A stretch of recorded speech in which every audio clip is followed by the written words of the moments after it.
Bonjour et bienvenue au podcast Premier Visionnement. Cette semaine, nous couvrons la série Terminator.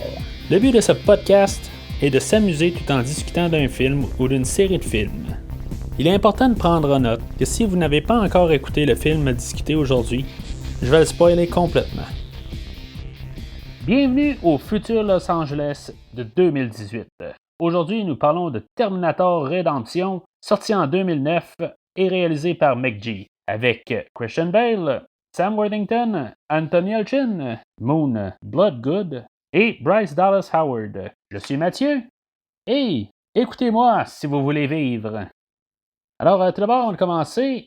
J'aimerais juste rappeler que dans le fond, on continue la série Terminator qu'on a commencé il y a sensiblement 1 an et demi. La série Terminator, dans le fond, c'était la première série là, du podcast. J'avais fait les 3 premiers épisodes, là, puis dans le fond, là, on était pas embarqué là, de faire la série Halloween, puis on a fait plusieurs séries là, depuis ce temps-là. Là, dans le fond, on s'aligne là, pour le nouveau film, là, le 6e film de la franchise, là, Terminator Dark Fate, qui va sortir là, dans quelques semaines. Si des fois vous êtes retourné en arrière là, pour écouter les 3 premiers podcasts, là, vous allez vous rendre compte là, qu'il y a quand même une différence là, dans le fait là, de podcast là, depuis le temps. Là. C'est sûr que le podcast, là, il a changé un peu là, de structure, puis vous allez voir que c'est pas exactement le même podcast là, si vous n'avez pas écouté là, qu'est-ce qui s'est passé là, depuis 1 an et demi. Là. Mais le but du podcast là, reste quand même la même affaire, là, de vraiment là, de chiqueter le film au complet, là, puis essayer de garder là, le plus de facettes possible là, sur le film, là, puis le décortiquer, quoi. Puis en arriver à une conclusion, là, voir si c'est un bon film ou pas. Là. Alors, on va retourner là, à la fin de Terminator 3, là, une fois le film sorti. On avait encore Nick Stahl et Claire Danes là, qui devaient retourner là, comme John Connor et Kate Brewster là, qui le faisaient là, dans le 3e film. Ils devaient revenir dans ce film-là. On parle encore là, d'un film post-apocalyptique là, comme qu'on a aujourd'hui. La différence, c'est que c'était supposé être un film. Là, le film d'aujourd'hui, là, on est supposé de commencer une trilogie. On devait même avoir Robert Patrick, là, qui a fait le T-1000 dans le 2e film, là, qui devait faire... il devait avoir un rôle là, même là, dans cette version-là. C'est sûr que le temps a passé, puis que finalement, là, bon, on a dû faire des recasts, parce que là, finalement, ils ont poussé là, la guerre à plus loin, là, en tout cas, c'est ce qu'ils disent, là, mais en bout de ligne, là, du maquillage ou juste mettre un peu de cheveux gris, là, plutôt, là, ça aurait pu régler l'affaire. Mais selon les sources que j'ai, ben, ça a l'air qu'à cause que ça se passait beaucoup plus tard, c'était une bonne idée là, de changer d'acteur.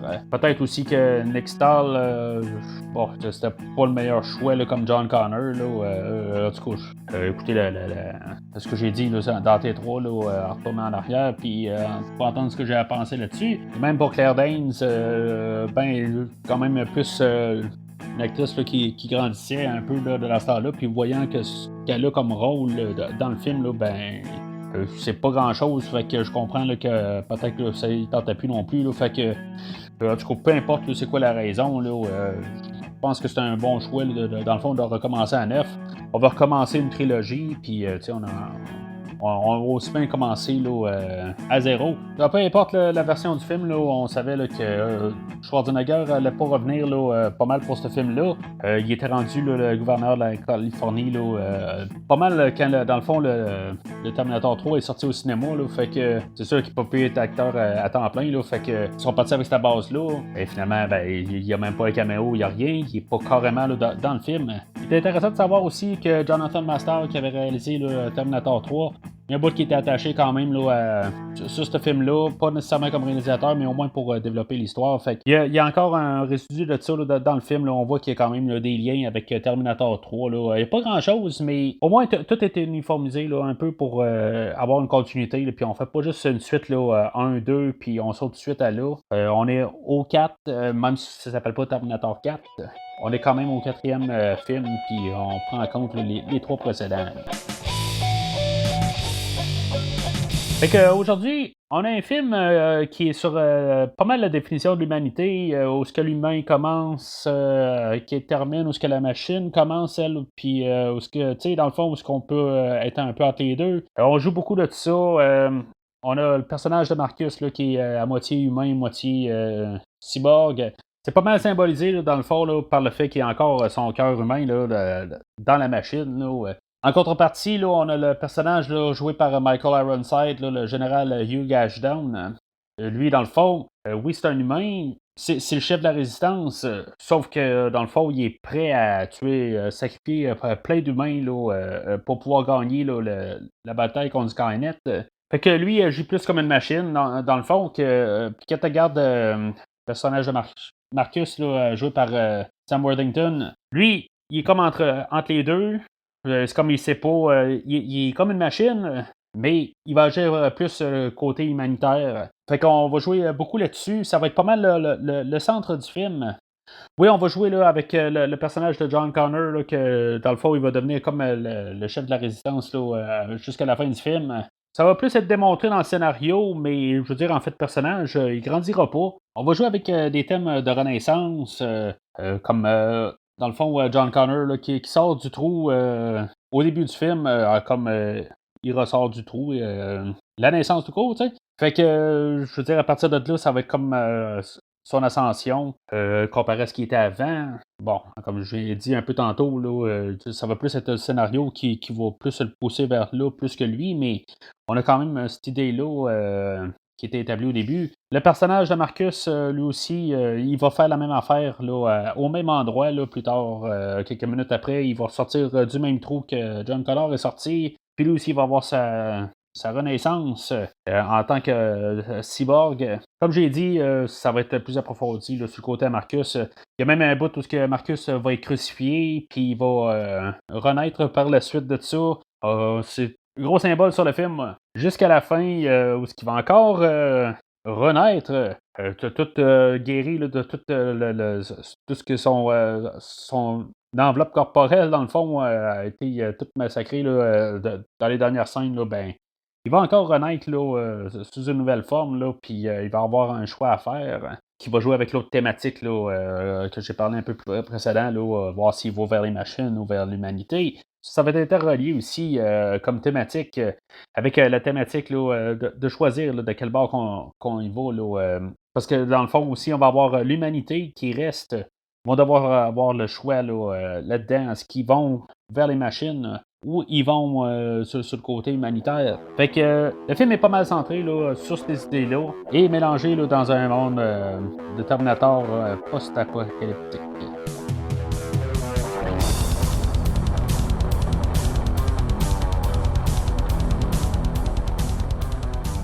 Alors, le film commence avec un hommage au film original. On a une séquence là, de générique là, sensiblement pareil là, avec le générique qu'on avait eu dans le premier film. Ce qu'on est mis à jour un peu, là, on essaie d'en mettre un petit peu plus. Là. Mais c'est vraiment, là, ça rappelle beaucoup le premier film. C'est pas long aussi qu'on s'aperçoit là, que c'est pas le même compositeur. On a Danny Elfman qui prend les rênes là, côté musical. Je parlerais pas vraiment mal là, de la trame. Je veux dire, elle est serviable pour le film. Elle est pas mal mieux là, que la trame sonore là, du troisième film. Mais ce que je vais par contre juste dire contre la trame en soi, c'est qu'il n'a pas utilisé assez le terme de Terminator. Il va utiliser beaucoup le tutum tum tutum qu'on entend, là, qui a été écrit là, par Brad Fiedel là, pour les deux premiers films. Mais il va juste se servir de ça. Il aurait pu utiliser quand même là, le thème en soi, puis la remixer un peu là, au travers du film. Là. Il va écrire ses propres pièces là, pour le film, ce qui est pas mal en soi. Mais faut quand même que ça reste un film de Terminator. Fait que point de vue sonore, ça aurait été le fun là, d'avoir un peu là, des rappels. C'est pas mal ma critique là, sur tout le film. Là, fait que j'en reviendrai pas là-dessus. Fait que suite à ça, on ouvre là, avec le film proprement, là, avec notre personnage, un de nos deux personnages principaux là, de Marcus, joué par Sam Worthington. On a, dans le fond, on a Serena Kogan qui vient le voir là, pour, dans le fond, là, qui donne son corps. Là, on sait qui, dans le fond, là, qui est dans le couloir de la mort. Puis qui va être exécuté là, quelques minutes plus tard. C'est là qu'on a un peu, là, dans le fond, là, une petite capsule d'idées de savoir tout de suite c'est qui là, le personnage de Marcus. Ouais, je me dis juste, là, me semble que ça aurait été pas pire d'avoir toute cette section-là, juste avec son introduction, là, puis après ça, ils vont nous dire là, qu'est-ce qui s'est passé dans le fond à la fin de Terminator 3, là, puis que les bombes sont tombées, puis tout ça. Je comprends pas pourquoi ça n'aurait pas été placé avant le générique. Tu sais, pour faire quasiment vraiment un parallèle là, avec le premier film. on a quelque chose qui se passe avant, puis là, ben, tout d'un coup, là, on embarque avec le générique d'ouverture. Je sais pas pourquoi qu'on n'est jamais allé là, parce que là, tout d'un coup, là, on saute genre 15 ans, là, on s'en va en 2018. Tu sais, on aurait pu vraiment là, avoir le split là, puis honnêtement, ça me dérange quasiment que j'écoute le film. Là, je trouve qu'on part bizarrement. Bon, on s'entend, je veux dire, je pars pas en guerre contre le film déjà en partant, là, je suis pas contre le film. C'est juste que pour un film là, qui va s'acharner là, à mettre tous des clins d'œil au premier film, puis au deuxième, puis un peu légèrement au troisième film, qui va s'arranger pour qu'il y ait tout le temps des références, ben, ça aurait été une belle manière de faire le début du film, puis on va passer carrément à côté. Là. Fait que, on va avoir l'introduction là, de cette année 2018, là, de cette version-là de l'année 2018. Avec John Connor qui arrive en hélicoptère, puis en tout cas, il arrive là, dans le fond à un genre de camp où il y a des prisonniers humains là, qui sont gardés là, sous terre, puis que John Connor, il va être déjà vu comme un sauveur. OK, on peut comme un peu imaginer ce qui est passé là, en 2003, là, puis là, il y a quand même pas mal de monde à sa charge. Je veux dire, dans le fond, on peut voir là, qu'il y a encore une étape à faire là, avant qu'il soit comme le sauveur de l'humanité. Là. Mais ça va être un peu mêlant tout le long du film, là, savoir exactement qu'est-ce qu'il y a comme rôle. Il va-tu être. Je veux dire, est-ce que le monde savent qu'il y a comme une prophétie ou, tu sais, je veux dire, ou c'est juste vraiment la personne là, au bout du micro, là, parce qu'en tout cas, on va voir ça un petit peu plus tard, là, je vais en reparler là, dans quelques minutes. Je vais juste finir avec l'ouverture. On voit que le temps du film, là, il est pas mal, là, c'est du noir et blanc. Peut-être c'était pour cacher un peu là, des effets spéciaux, ou c'est carrément pour montrer là, qu'il n'y a plus de vie, ou tu sais, en tout cas, moi j'aime bien le ton, là, le choix de couleurs là, dans ce film-là, ça donne un ton plus sérieux. On sent que ce monde-là, il est mort. Il cherche encore un peu une manière là, de revivre. À partir de là, John, il va sauter dans le trou. Il va se prendre pour Batman. OK, oui, je sais, ça l'était Batman dans ce temps-là. Fait que je vais en faire des références à Batman pas mal souvent là, dans ce film-là. Puis honnêtement, je comprends pas pourquoi. Je veux dire, oui, il y avait un Nolan aussi là, qui travaillait un peu sur le script là, sur le plateau. Tout le long, là, oui, ça va être John Connor, mais on va avoir l'impression que c'est Batman sans masque. Il va faire des acrobaties là, que, je veux dire, ça n'a même pas de sens là, pour un humain de faire. Là. Puis ça, c'est la première fois qu'on va le voir. Il va comme sauter, là, je veux dire, sans penser quasiment, là, oui, il est attaché, là, mais OK, je pense que c'est quasiment la moins pire là, qu'on va voir, là, qui est moins flagrante. Fait que, il va arriver en bas, puis ils vont trouver des prisonniers, puis, tu sais, il faut vraiment bien regarder en arrière, là. On va voir que Sam Worthington est là, Marcus. On voit qu'il est là, mais je veux dire, ça me surprend quasiment là, que il n'est pas plus évident que ça. En tout cas, à partir de là, ils vont fouiller dans le système, puis ils vont trouver, dans le fond, là, que tous ces prisonniers-là, là, ils s'en vont là, être envoyés pour un nouveau système, là, pour un nouveau Terminator. Là, je vais me poser deux questions. Skynet, c'est pas comme genre un ordinateur, puis que, je veux dire, il est en constante évolution. Dans un monde humain où on crée des produits, ben, tu sais, il y a tout le temps des nouveaux produits qui arrivent. Je veux dire, il y a des rencontres, puis, tu sais, on met tout le temps là, des nouveaux produits. Mais là, c'est comme si tout d'un coup, là, dans nulle part, on a eu des Terminators là, pendant une dizaine d'années. Puis là, ben, là, il y a un nouveau Terminator. Ce nouveau Terminator-là en question, c'est un T-800, c'est un Arnold Schwarzenegger, en tout cas, on peut l'appeler comme on veut. Moi, je vais l'appeler, c'est un Arnold, une couple de fois, là, simplement pour dire que c'est ce modèle-là spécifique. Mais sachant que John Connor, pas joué par Christian Bale, est tombé face à face avec deux Arnold depuis sa naissance, c'est comme si, tout d'un coup, il sait pas exactement de quoi qu'il y a en face de lui. Mais je sais pas, c'est peut-être juste une façade, là, juste pour pas montrer qu'il sait exactement ce qui se passe, là, pour pas comme que le monde alentour soit un peu trop mêlé, là, c'est peut-être juste une façade qu'il y a. Mais un peu plus tard, là, justement, là, je vais revenir encore, là, ça va jouer un petit peu avec ce que je parlais tantôt. Là. Je vais juste finir encore mon début, là, mais on va revenir à ça. Mais là, c'est ça, il va dire que c'est pire que ce qu'il s'attendait, là, mais je veux dire, ici, c'est qu'éventuellement, là, il va en avoir un Arnold. Là, fait que, en tout cas, Fait que John va sortir de là, puis on va voir. Bon, c'est une bonne petite scène, là, dans le fond, là, pour montrer un peu là, qu'est-ce qu'ils peuvent faire avec les ordinateurs. Ça a l'air, ça a été filmé en 3 morceaux, là, puis ça paraît quasiment pas, là. En tout cas, moi j'aime bien cette scène-là, la manière que tout s'est monté, là. Il embarque dans l'hélicoptère, puis en tout cas, on voit tout en arrière exploser, puis là, on rentre dans le cockpit, là, puis en tout cas, finalement, l'hélicoptère s'écrase, puis il se bat contre un Terminator, là, un T-600, je pense qu'il veut l'appeler. Ou on va l'appeler un Terminator qui termine pas les gens. Tu sais que, je sais pas, il veut jouer au ping-pong avec le corps à John Connor. Je sais pas qu'est-ce qu'il veut faire avec. Il veut le tirer un peu partout. Je sais pas. Il veut jouer à la lutte. Mais je comprends pas. Je veux dire, pourquoi qu'il le ramasse pas puis qu'il casse pas le cou? Tu sais, je veux dire, c'est ça sa job. C'est un Terminator. Il se pourrait le tuer, mais en tout cas. J'aime par contre la manière qu'il est fait. Là. Je veux dire, tu sais, il a l'air tout bien cru. Ça a l'air d'être un Terminator, un Arnold, mais je veux dire, plus grotesque un peu, là, moins bien fait, tout ça. Je veux dire, j'aime le côté qu'il a de l'air quasiment plus dangereux parce qu'il est moins linéaire, il est moins peaufiné. C'est ça le mot que je cherche. Il est plus. J'ai plus comme l'impression, mettons, que le T800, là, lui, il casserait le cou directement. Tu sais, plus vraiment straight. Mais que ce robot-là, lui, il te prendrait, mais plus, il t'écraserait plus, genre, tout le haut du corps en essayant de te casser le cou. Puis, je veux dire, oui, tu seras mort en bout de ligne, mais, tu sais, je veux dire, ça serait probablement plus souffrant.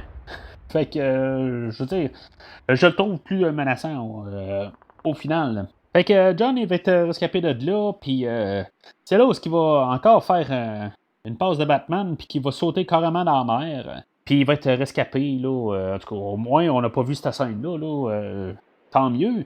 Mais juste le fait qu'il saute dans la mer de même, là. Je veux dire, dans le fond, ils ont la technologie quand même de 2003, là. Tu sais, je veux dire, il n'y avait plus rien, là, pour continuer à faire la technologie, là. Oui, Skynet faisait la technologie, là, mais je veux dire, de trouver quelqu'un, là, dans la mer, là, de même, là. En tout cas, ça reste un petit peu, là.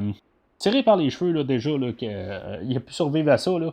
Mais rendu à ce point-là, là, je dirais que John Connor, en fait, de personnage, là, il me tombe déjà ses nerfs. Ces petites affaires-là, là, je trouve que on a une petite déconnexion là, avec lui, puis je trouve ça plate, parce qu'on pouvait un peu quand même comprendre les autres personnages. Là, tout d'un coup, on a l'impression là, qu'on a un super-héros et non John Connor. Quand on a vu Edward Furlong, ben, on voyait que c'était un petit gars, puis que c'était un petit rebelle, puis tout ça, puis quand on a vu Nick Stahl dans le dernier film, ben, lui, je veux dire, il était reclus, mais tu sais, bon, ok, je veux dire, j'aime pas trop le Nick Stahl, mais au moins, vous pouvez le comprendre. Lui, ce John Connor-là, on dirait que, je veux dire, il sait trop tout ce qu'il fait, puis il est trop parfait dans ce qu'il est.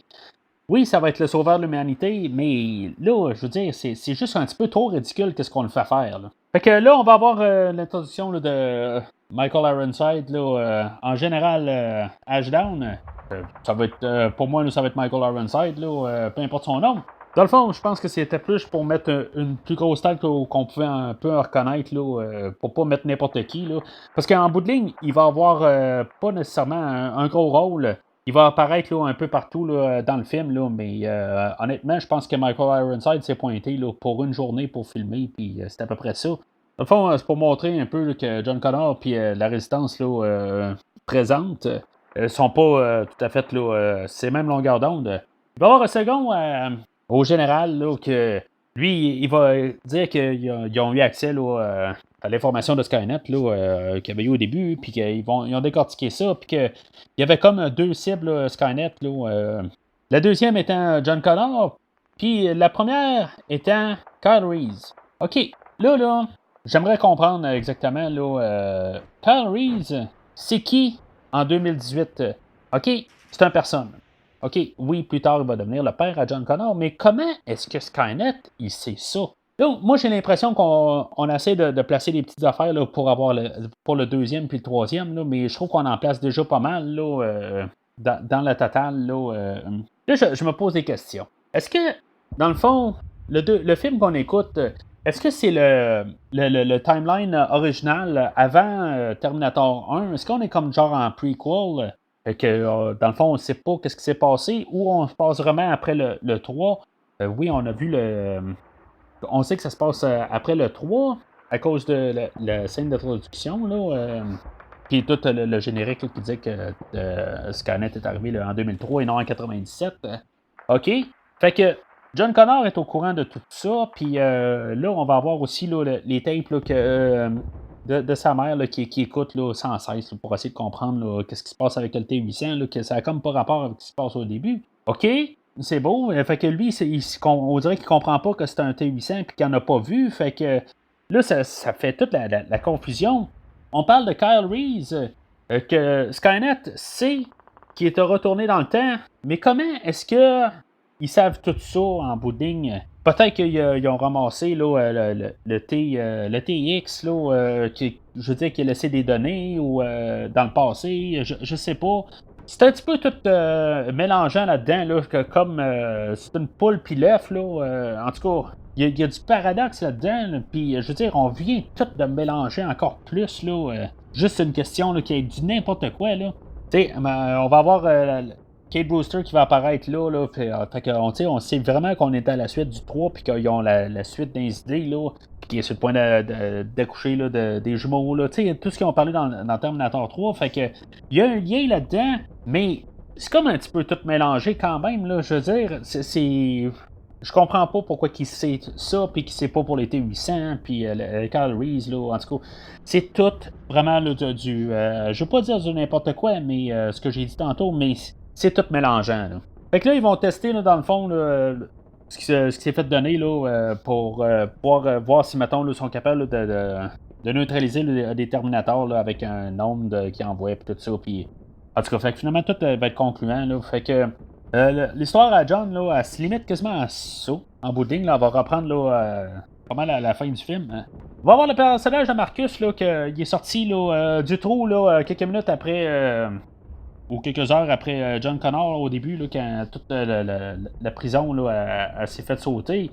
Puis là, c'est ça, il va trouver du linge pour s'habiller, puis après ça, ben c'est ça, il va se ramasser là, dans un village détruit, là, puis il va tomber en face là, d'un T600. Quand on sait où est-ce que le film va aller, là, quand on connaît la fin, on regarde ça, puis pourquoi est-ce que le T600 commence à le tirer? Je comprends pas. Pourquoi que, je veux dire, à la fin, là, il va le reconnaître, là, puis aucun Terminator va essayer de le tirer. Mais là, lui, il va le tirer. Je veux dire, tu sais, dans son ordinateur, là, il est capable de le voir qu'il y a quelque chose comme Terminator, là. Je veux dire, il est capable de voir là, c'est quoi qu'il voit en face de lui, il est capable de faire une analyse. Fait que je comprends pas tout à fait là, pourquoi il tire dessus, parce que on a d'autres ordinateurs à la fin là, qui sont capables de le reconnaître. Ça n'a aucun sens. C'est juste dans le fond pour qu'on aille qu'on comprenne là, que ben c'est une question d'histoire là, pour que Marcus dans le fond il se fasse tirer dessus puis que finalement qu'il se fasse sauver par Kyle. Là on va avoir forcé là, le dicton là, de viens avec moi si tu veux vivre là, qu'on a mis là, dans les trois autres films. Moi je trouve que c'est forcé un peu là, de dire cette ligne là. Je dirais même que je n'ai pas de besoin. Je veux dire, moi, personnellement, quand je vois une suite, j'attends pas tout le temps à avoir un hommage à l'autre film avant. Moi, je veux avoir un film qui se passe dans le même univers que l'autre film avant. OK, parce que je veux dire, c'est ça que j'ai payé pour voir un film de Terminator, mais j'ai pas besoin de tout le temps d'avoir un rappel là, pour dire que c'est ça qui s'est passé dans l'autre film. Ben, tu sais, qu'ils ont dit telle affaire, ou il faut mettre tel plan, ou telle scène, ou n'importe quoi. Faites un bon film, puis faites quelque chose qui est organique, mais ça a l'air juste forcé un peu. Là, je veux dire, juste à cause qu'il l'a sauvé, il faut qu'il dise ça. Oui, je comprends. C'était la meilleure place pour le placer, mais il n'avait pas besoin, là. Il aurait pu dire autre chose, puis je pense que ça aurait mieux passé. Remarquez qu'ils ont tout mis à jour un peu, là, les Hunter Killer, là, toutes les machines, dans le fond, là, sont toutes mises à jour, là, puis ça, je trouve ça correct, là. Genre, dans les documentaires, là, ils ont l'air à quasiment dénigrer, là, comment c'était fait avant, là. Ça, je trouve ça un petit peu moins cool, là, un peu, là, les gens qui sont en arrière, là, de la caméra, là, ils ont l'air à se penser mieux, là, qu'ils sont capables d'en faire plus, là, mais tu sais, je veux dire, Cameron n'était pas capable de le faire dans le temps, puis là, ben, à cause que les autres sont pas mieux, tu sais, c'est parce qu'ils sont capables de le faire aujourd'hui, ils sont capables de mieux les faire, puis ont plus le temps de s'attarder à ça, parce que Cameron non plus, il voulait pas s'attarder là, dans le futur, il voulait s'attarder là, dans le présent, fait que puis là, eux autres, ben, ils s'attardent dans le futur, fait que, tu sais, il faut qu'ils mettent plus de temps là, à créer toutes les machines. Fait que je trouve juste ça un cheap shot, tout simplement. Là, fait que je trouve ça bien ordinaire. Mais quand même, le résultat est quand même acceptable, puis quand même assez bien là, pour ce qu'ils ont fait. Puis moi, ça me dérange pas là, qu'il ait un peu modifié les idées les allures. Là. Ils n'auront pas changé le Terminator, là, le T800. Là, lui, ils l'auront pas changé, mais pour le reste, ils vont avoir tout mis à jour, là, en tout cas. Il fallait qu'ils prennent des choix, là, puis c'était un bon choix, en bout de ligne. Là. Fait que Kyle va un peu mettre à jour tout ce qui s'est passé là, depuis 2003, dans le fond. Là, il va tout dire ça à Marcus, là, pour comme soit à jour, puis qu'il soit pas trop perdu. On va regarder un peu le personnage de Kyle. Il va rien faire à peu près dans ce film-là. Il n'y a pas le bandeau rouge sur son épaule là, pour dire que lui, je veux dire, c'est un membre de la résistance. Rendu là, où est-ce que se fait la démarcation? T'es-tu dans la résistance? T'es pas. Je veux dire, c'est les humains et les machines. On va voir aucun humain dans ce film-là qui va être sur le côté des machines. Fait que les deux clans sont déjà séparés. Oui, on va voir des humains là, qui sont plus à l'écart, là, mais tu sais, il travaille pour la résistance, c'est ce qu'il fait, puis il dit que c'est comme le dernier lieu là, pour de résistance là, de Los Angeles. Fait que c'est quoi le rapport, là? Je veux dire, ça a comme pas rapport, puis à la fin, il va mériter son badge, là, tout ça, mais je veux dire, ça a comme pas rapport. Ça va être sa seule comme évolution. Je sais pas, là. Même avec lui, il va avoir le personnage de Star qui est muette, puis dans le fond, ça donne absolument rien au film. Oui, dans le fond, pour la fin, là, ça va amener John Connor à aller le sauver, là, mais je veux dire, il aurait pu avoir quelque chose de plus à Kyle que le personnage qu'on a, là, qui a l'air à plus être comme tout le temps là, en arrière là, de Marcus. Parce qu'aussitôt que Marcus là, il est à jour, ben là, il prend les devants, là, puis on dirait que Kyle est tout le temps en arrière en train d'essayer de suivre là, sur ce que Marcus veut faire. Là, ils vont se prendre une Jeep, là, puis là, on va voir un peu tout d'autres Terminators là, qu'on n'avait pas vu là, dans les autres films parce qu'on ne pouvait pas être là, dans cet univers-là. Là, on était dans le présent. Fait que là, ils vont nous montrer des drones. Puis là, ben, c'est ça. Il va arriver à une station de service. Puis là, ben, finalement, on va voir un gros transformeur. Et dans le fond, là, c'est juste pour nous montrer un peu l'univers, puis en tout cas, qu'on essaie d'apprivoiser peut-être le personnage, qu'on essaie de les comprendre un peu. C'est sûr, je balaye assez vite, parce qu'il n'y a pas grand-chose à dire. Le transformeur, comme je dis en question, lui, je me demande pourquoi qu'on a besoin d'un Arnold à partir de là. Je veux dire, pourquoi qu'il en fait pas Skynet en construit pas 70 de ces transformeurs-là, puis go? Ils sont intuables quasiment, fait que il réussit même pas à le détruire là, à la fin, à la fin de la séquence. Fait que pourquoi ils ont besoin d'un Arnold, d'un T800, d'un T600, tout ça? Pourquoi on n'a pas juste construit de ça? C'est pas une question d'argent. Les ressources sont illimitées, je crois bien. Là, où ils ont juste à tout à refaire fondre des vieux Terminators ou n'importe quoi. Là, fait que je veux dire, je comprends pas tout à fait. Là, quand on a un gros Terminator puissant comme ça, puis que on met l'argent sur un Arnold là, pour infiltrer. On a juste à avoir un Terminator de même pour défoncer tout puis écraser. Fait en tout cas, ça n'a pas rapport. Ça va être encore des effets visuels là, que je trouve que tout le long, là, c'est merveilleux tout le long du film. J'ai rien à dire contre les effets visuels dans ce film-là. On va avoir les motos Terminator là, qui vont sortir là, des jambes du Transformer, puis que encore pour en voir d'autres, on va avoir plusieurs variétés. Je trouve juste ça un petit peu stupide le fait là, qu'ils vont détruire le Hunter Killer de Terminator là, volant. C'est juste avec la moto qui va être attachée en arrière de leur remorque, là, puis qui va réussir à rentrer dans le réacteur, puis en tout cas, ça va faire sauter tout. Là, je trouve juste ça un petit peu nono comme idée. Là, c'est comme il n'y a absolument rien. Là, juste une petite affaire de même là, va réussir à faire tout sauter. Là, c'est comme des affaires qui se font à l'ordinateur, mais qu'en bout de ligne, là, mécaniquement, là, ça n'arrivera pas. Là. Fait que, je trouve juste ça plate là, qu'on a eu cette approche-là. Surtout que le réalisateur va bien mettre les points là, sur le fait qu'il veut que ça soit le plus réel possible. Puis à date, là, on est juste peut-être un peu à moitié du film, puis on a eu tellement d'affaires là, qui n'ont comme pas de sens là, dans un monde réel. Là. Fait qu'on va avoir Kyle là, qui va se faire ramasser par le Transformer, puis amener là, à Skynet. Après ça, c'est ça. Fait qu'on va voir le personnage là, de Blair Williams, là, joué par Moon Bloodgood. Marcus, là, il va la rencontrer là, une fois qu'il va être tombé en bas, là, puis en tout cas, il va être tombé là, dans le lac en bas, puis elle va avoir écrasé son avion, puis dans le fond, elle va servir là, à montrer là, le côté là, humain là, à Marcus, que c'est un humain là, dans la machine, même si on sait pas que c'est une machine, là, si on s'en doute pas, là, le fait qu'il n'a pas vieilli depuis 2003, puis que là, il vient de sauter dans l'eau, puis que, je veux dire, c'est comme impossible qu'un humain survive à ça, là. Pourquoi est-ce qu'il n'y a pas un peu de peau qui a lâché à partir de là, puis qu'il n'y a pas la face toute défigurée, là? C'est une autre affaire, là. C'est pour nous sauver pour garder la révélation là, qu'on va avoir là, quelques minutes plus tard, là. Je trouve ça bien, tu sais, ce côté-là. Tu sais, Blair, là, elle va montrer là, qu'elle va parler de deuxième chance, tout ça, tu sais, le fait de pouvoir s'en faire, là, de renaître, un peu le thème du film, là, comme je disais. Mais tu sais, je vais revenir sur Kyle un peu.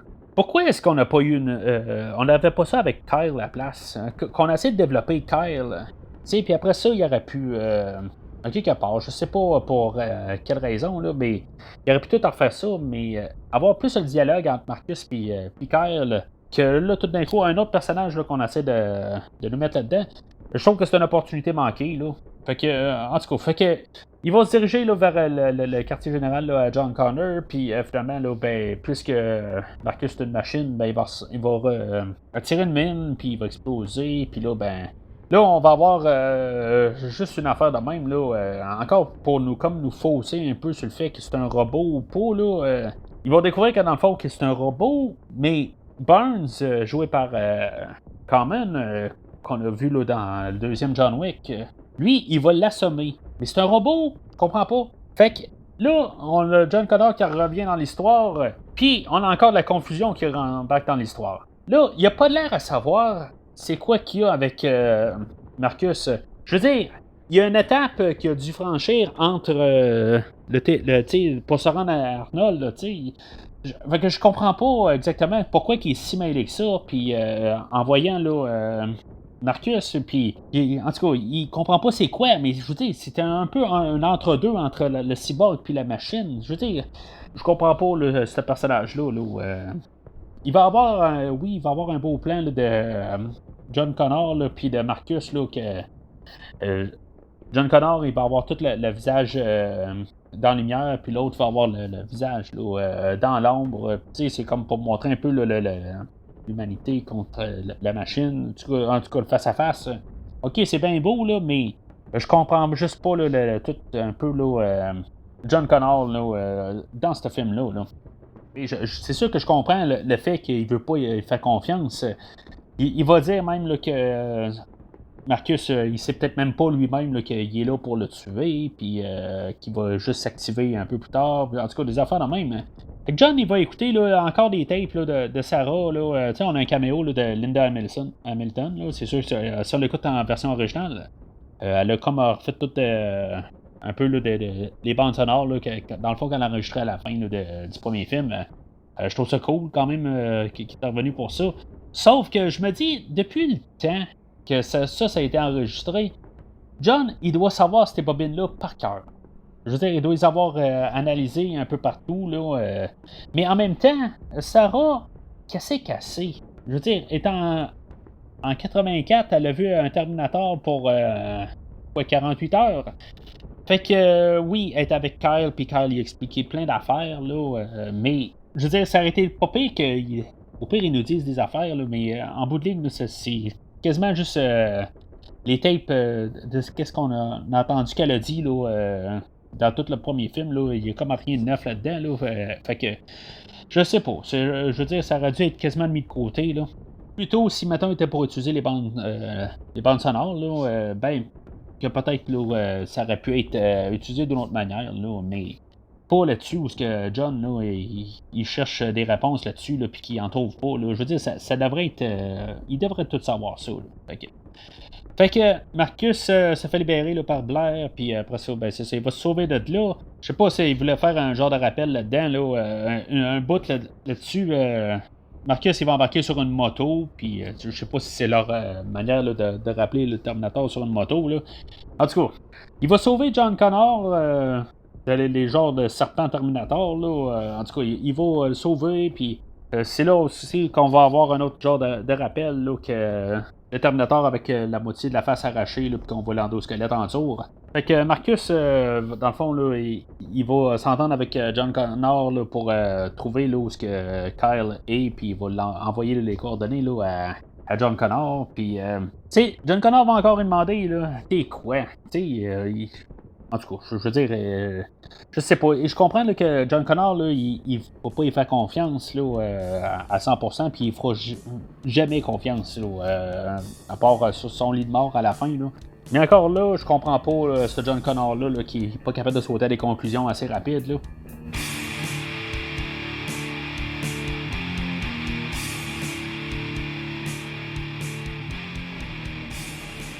Fait qu'on arrive au dernier acte, on a dans le fond un discours motivateur là, de John Connor là, pour que dans le fond toute l'humanité se ressemble là, dans le fond là, pour faire la bonne chose. Dans le fond, ça va à l'encontre là, du général là, Ashdown là, que lui dans le fond il veut détruire où ce que Skynet, là, les quartiers généraux de Skynet. Puis dans le fond, John Connor, il veut pas que ça soit détruit parce que dans le fond, ça amènerait un autre paradoxe. Là, ben dans le fond, ça remettrait là, la ligne temporale correctement. Il n'y aurait plus de Terminator qui retournerait dans le temps. Là, ou il n'y aurait pas de Kyle Reese là, pour sauver l'humanité. Là. Fait que avant que Connor il parte vers aller rejoindre Marcus là, pour aller sauver Kyle, Kate avait demandé si t'as quelque chose à dire aux enfants, tu peux-tu me dire quoi? Puis il va se retourner de bord et il va dire je vais revenir. Le fameux I'll be back là, d'Arnold. Je veux dire, c'est n'importe quoi là, comme juste pour un rappel là, de le mettre là, aussi bien pas l'avoir. Là. En tout cas, on va voir le rappel par contre tout de suite après là, de la chanson de Guns N' Roses. Là, je trouve que ça c'est bien par contre. C'est comme quasiment subtil, là, mais pas un punchline là, comme le I'll Be Back juste avant. Là. Je trouve ça. Je veux dire, c'est. En tout cas, ça fit pas. Là. C'est pas beau. C'est pas un bon choix. Là. Fait que c'est ça, justement, en faisant jouer la radio, ben là, c'est là où John Connor là, il va se pogner un moto Terminator, puis que. Dans le fond, je trouve que le visuel ressemble beaucoup à Batman là, sur son Batpod là, dans la trilogie Nolan. Là. Fait que je sais pas si c'était volontaire, mais je trouve que c'est pas mal similaire. Là. Mais une moto, c'est une moto, mais en tout cas, il aurait pu avoir un autre genre de mobile, là, quelque chose de même, là, une autre manière qui est assis, je sais pas, là, mais qui est juste pas qu'il soit placé pareil comme Batman là, sur sa moto. Là, fait que... En tout cas, pendant ce temps-là, Marcus là, arrive à la ville de Skynet, là, on va appeler ça de même. Puis c'est ça, les robots, là, ils l'identifient comme un Terminator, comme qu'ils pouvaient pas avant. C'est comme par rapport. Là, fait que Marcus, c'est ça, il va se synchroniser là, avec Skynet, là, puis il va savoir où Kyle est, où est gardé, puis que John Connor, ben, il va escalader ses côtés comme Batman, puis finalement, il va recevoir les coordonnées, puis là, lui, il va savoir où il s'en va. Marcus, dans le fond, là, il va être comme tout réparé. Là, ils vont y faire un shutdown, puis il va se réveiller, puis il va tout être réparé. On dirait que ça va prendre 2 minutes. Là, OK, en tout cas. Fait que là, on va savoir que, dans le fond, Marcus a été programmé pour ça, pour infiltrer, mais en tout cas, je sais pas, ils ont pris son cerveau puis ils l'ont mis dedans ou pas. On parle jamais du cerveau, on parle juste du cœur humain là, dans ce film-là. Là. Ils ont transformé toutes ces données, je sais pas. Je comprends pas exactement pourquoi il avait besoin là, de son corps. Là, ben, c'était peut-être juste son cerveau puis son cœur. Je sais pas. Tu sais, je vais peut-être même pas le savoir là, exactement. Là, ça pourrait être un petit peu ridicule là, comme idée. Là. Fait que finalement, ben Marcus, c'est ça, il va combattre la machine, il va. Tu sais, je veux dire, si c'est un programme, ça marche pas de même. Là. Tu peux pas arriver à un programme qui décide qui est mieux que ce qu'il a programmé. Là. En tout cas, ça se tient pas. Là. Tu sais, moi, j'essaie de garder là, l'idée là, que ça reste, oui, ça reste un androïde sur 2 pattes. Il y a quelque chose qui pense en dedans. Là. Mais tu sais, ma tablette ou mon téléphone ou peu importe, OK, oui, il y a une intelligence artificielle qui marche, qui fait marcher le système. Il y a un système d'exploitation, mais il n'a jamais pris le contrôle là, à me dire là, que tout d'un coup, là, il décide là, qui marche autrement. Là. Tu sais, fait que si on regarde ça, là, oui, on y met 2 pattes là, à mon téléphone, il fera jamais ça. Juste le fait qu'il y a un corps humain, là, que ben, c'est un acteur qui le fait, là, là, ils peuvent faire ça. Je veux dire, j'ai toujours de la misère avec cette idée-là. Là, puis on le fait souvent dans les films, là, puis ça, là, ça mérite très fortement. En tout cas, je vais y aller quand même. Là, c'est ça la thématique du film, là, que, dans le fond, là, que c'est que l'humanité peut prévaloir sur la machine. Fait que Marcus, il va se fâcher, là, puis il va fracasser la fenêtre avec le visage là, de Skynet, là, que ça soit tout, en tout cas, les personnages qu'on a vus un peu partout. Là. Pendant ce temps-là, il y avait sensiblement autour de lui, là, il y avait Carl qui s'en allait sur la table d'opération là, pour se faire enlever la peau, j'imagine, là, pour se faire mettre transposer là, sur un Arnold. On va voir un Arnold apparaître là, qui a tout été digitalisé. Là, bon, ça va un peu, là. Je veux pas vraiment parler contre le fait là, que. Je veux dire, ça paraît que c'est pas Arnold, là, qu'il a été fait à l'ordinateur. Je comprends juste pas pourquoi que c'est tous des Arnold. Ça aurait pu être carrément un autre acteur. J'aurais été bien à l'aise avec ça. Là. J'aurais pas eu besoin là, que ça soit à 100% là, le même visage là, d'Arnold. Peu importe là, qui était gouverneur ou pas, tout ça, là, qu'on n'a pas pu ramener Arnold là, pour peu importe la raison. J'aurais été bien à l'aise avec ça. On n'a pas besoin là, d'avoir lui spécifiquement. On l'avait vu de toute façon là, dans le premier film que c'était un autre Arnold. Là, fait que pourquoi qu'on n'est pas allé avec on n'est pas allé avec un nouvel acteur là, je comprends le principe là, qu'on voulait l'amener d'une manière. Là, je veux dire, c'est la face là, de la franchise. Que de l'autre côté, ils se sont fait une contrainte. Là, je veux dire, ça vient un peu troublant. Là, surtout qu'on sait que c'est pas le vrai Arnold. Là, qu'on ramène Arnold en vieux ou pas, là, c'est une chose, mais là, qu'on le ramène à l'informatique, je sais pas. On aurait pu juste au pire mettre plusieurs designs sur un mur, puis mettre la face Arnold là-dedans. Là. Ça aurait été une chose, là, mais là, je veux dire, de le coller, là. Et puis qu'en même temps, ils ont même pas ils ont pas pu prendre Arnold en soi. Là. C'est sûr qu'Arnold avait vieilli là, depuis ce temps-là. Là. Il y a une vingtaine d'années de plus. Là. Mais je vais finir quand même par dire là, que je le trouve pas si horrible que ça. Là. Je veux dire, c'est de la technologie de 2009. Là. Pour le temps, là, c'était quand même assez bien. Là.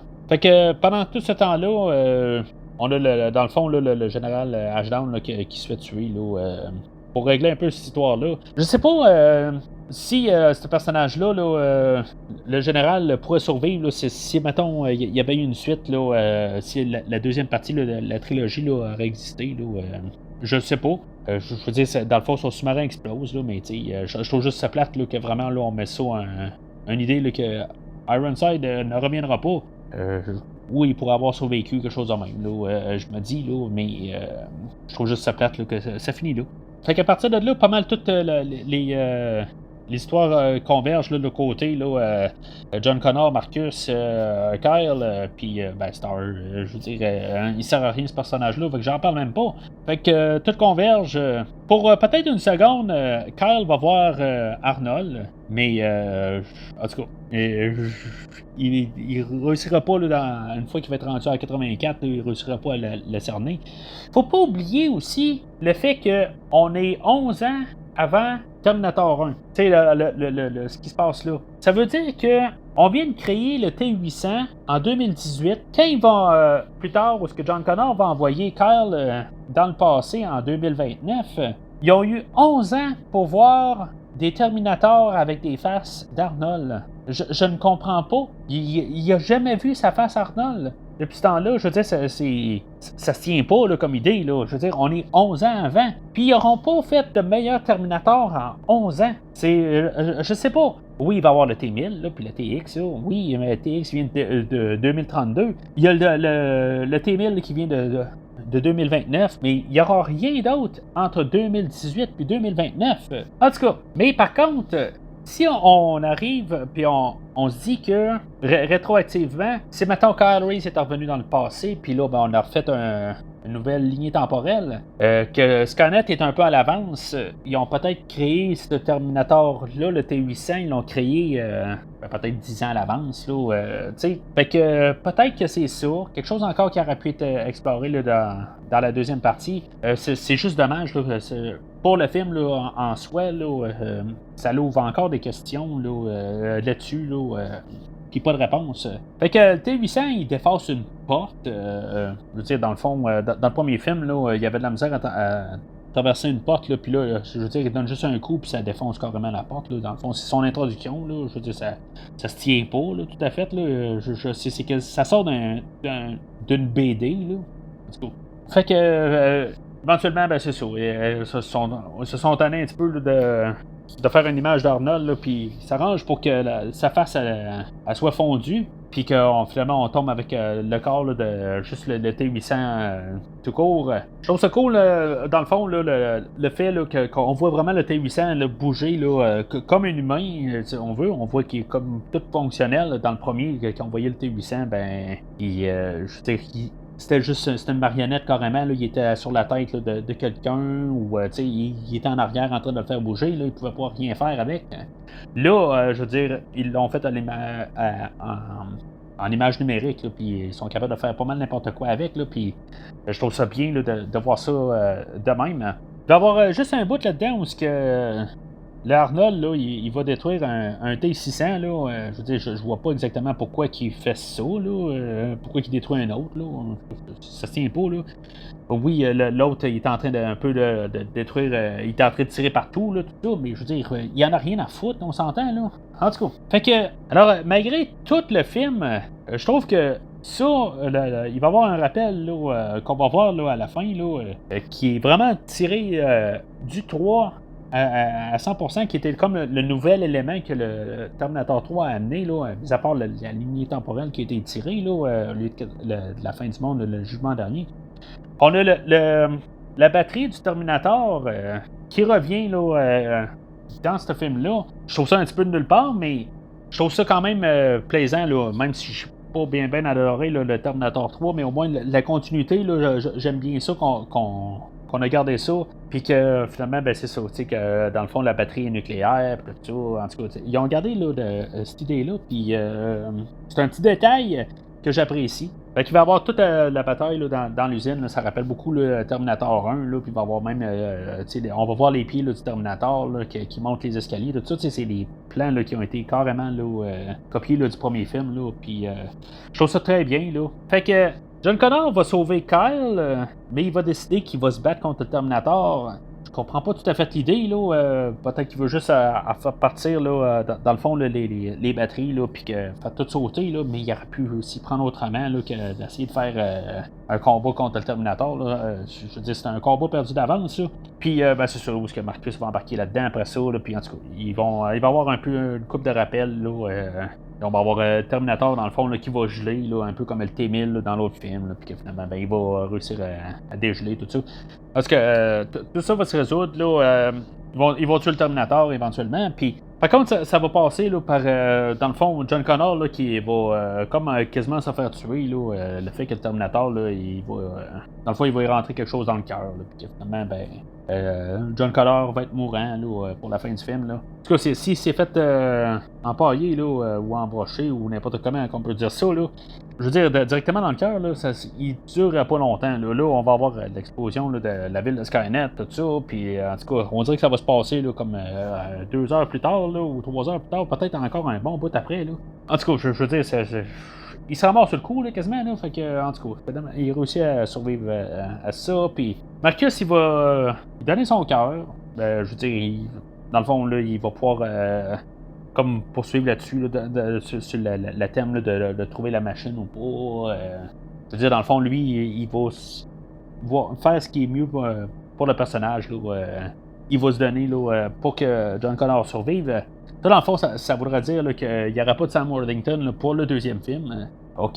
Ce qui est intéressant, par contre, c'est qu'il y avait une fin alternative où dans le fond, John Connor, il décédait là.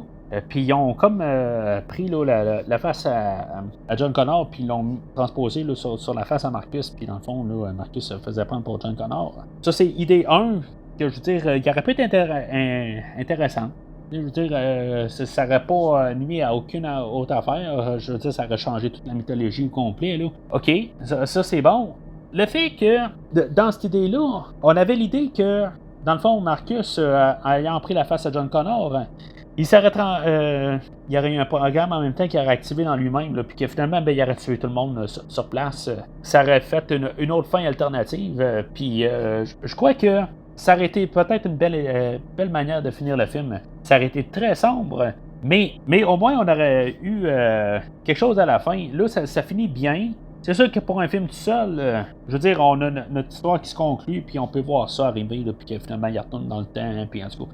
Je veux dire, c'est juste une petite capsule dans le temps, là, en 2018, là, la guerre, comment elle s'est passée. Puis, je suis capable de vivre avec ça, là, sur cet fait-là. Mais je trouve qu'on aurait eu une belle manière là, de lancer là, une trilogie. Là, ça aurait fini, Connor est mort, tout le monde est mort. Puis, qu'est-ce qui se passe après? Ça aurait été une bonne attrape, là, ben, un grabber ou un cliffhanger, une manière qu'on. Appelez-le comme vous voulez, pour pouvoir avoir une suite.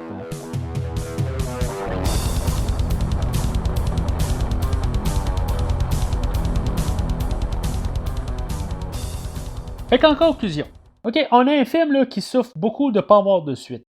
C'est dommage là, parce qu'il y a beaucoup de questions d'histoire. Là, je veux dire, ça devient tout mélangeant là, avec toutes les choses que John Connor connaît pas. Puis, tu sais, qu'est-ce que Marcus vient faire là-dedans? Là, qu'est-ce que Skynet, il sait pas. Puis, tu sais, toutes ces affaires-là, là, je veux dire, ça vient bien mélanger le film.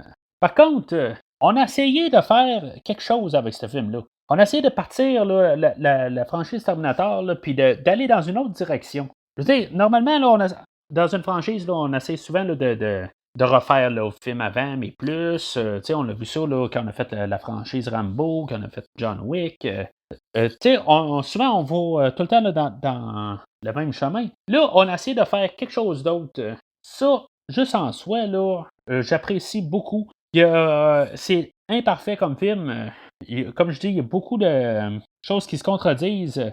Des choses qui auraient pu être tout arrangées là, dans un deuxième film, un troisième film. Fait que je peux pas arriver puis me baser juste l'idée-là. C'est sûr que c'est un film. Est-ce que ce film-là, je peux l'endosser ou pas? Moi, je vais l'endosser. Ce ne sera pas le plus grand endossage qu'il y a. Mais juste au moins pour voir quelque chose de différent. Oui, le ton est tellement différent des autres films, il n'y a aucune légèreté là-dedans. On a un ton qui ressemble un peu plus au premier film que le deuxième et le troisième film. Il n'y a pas grand humour là-dedans, ou sinon quasiment un humour occidental. Oui, il y a des affaires, là, point de vue script, là, qu'il aurait pu tellement améliorer, là, puis tous les clins d'œil qu'ils ont essayé de faire là, aux autres films précédents, ça devient irritant. Christian Bale est probablement la pire affaire là, dans ce film-là. Il est trop là. Ça aurait pu être juste l'histoire là, à Kyle Reese puis à Marcus. Je trouve qu'on aurait pu faire un meilleur film, puis ça aurait été pas mal plus solide. Mais je vais quand même me tenir en arrière là, de mon endossement. Je trouve qu'on a essayé de faire quelque chose. Puis je trouve ça bien plate qu'on n'a pas eu de suite. Je veux dire, c'est pas le meilleur Terminator. Il est peut-être, dans le fond, là, en fait, de bon film, mauvais film. Il est peut-être aussi bon que le dernier film, que lui, je ne l'ai quasiment pas endossé. Lui, je vais mieux l'endosser pour ce qu'il est.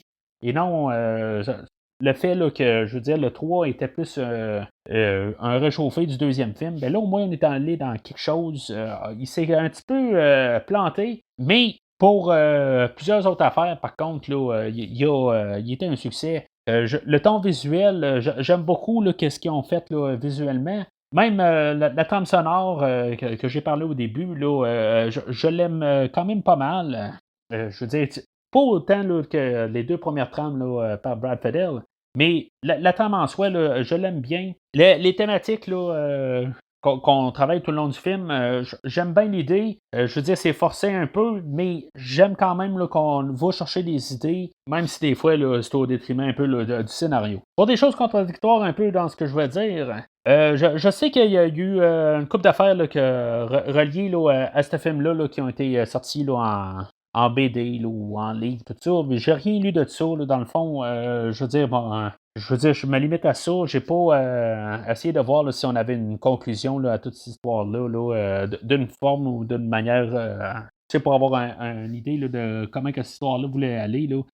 Je me suis pas investi là, à essayer de savoir tout ce qu'on pouvait faire par la suite, mais je sais que ces matériels-là, ça existe à quelque part. Au prochain podcast, on va parler là, de Terminator Genesis, dans le fond, qui est un autre film qu'on a voulu repartir une autre trilogie. OK, je trouve juste ça dommage là, qu'on n'a pas. On met tout ça à terre puis on en repart à neuf. Oui, dans le fond, Terminator Renaissance a été mal reçu un peu, puis il a fait de l'argent, mais moins que Terminator 3, puis en tout cas.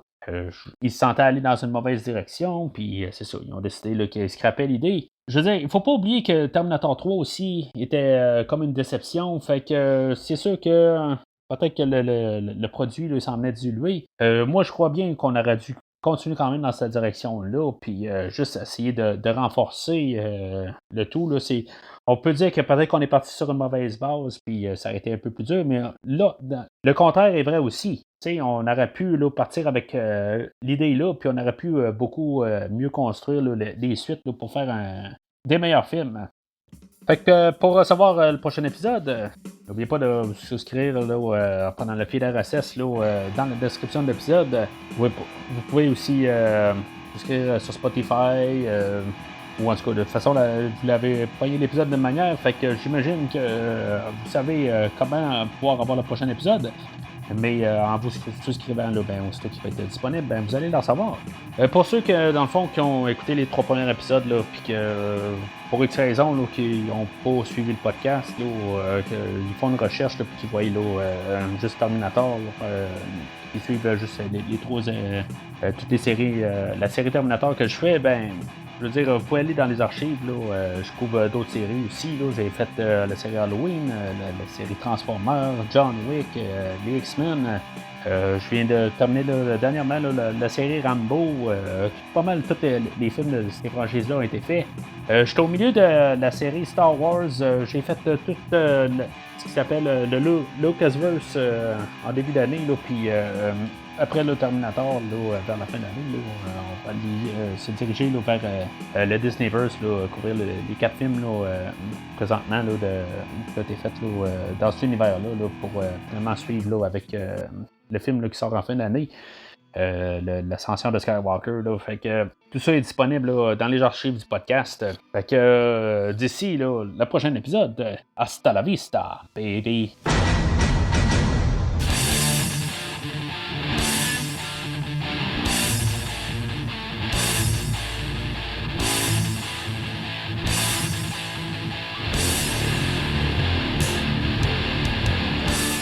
Merci d'avoir écouté cet épisode de Premier Visionnement. J'espère que vous vous êtes bien amusés. Revenez-nous prochainement pour un nouveau podcast sur un nouveau film. Les opinions qui se sont dites sont les miennes et ont pour but de mieux comprendre le film et ou trouver un sujet de discussion et non de servir comme version officielle ou définitive du film discuté ici. N'oubliez pas de suivre la page Facebook de Premier Visionnement pour être informé de nouveaux podcasts. Vous pouvez écouter Premier Visionnement sur plusieurs plateformes, dont Spotify, YouTube et Stitcher. Merci et au prochain épisode.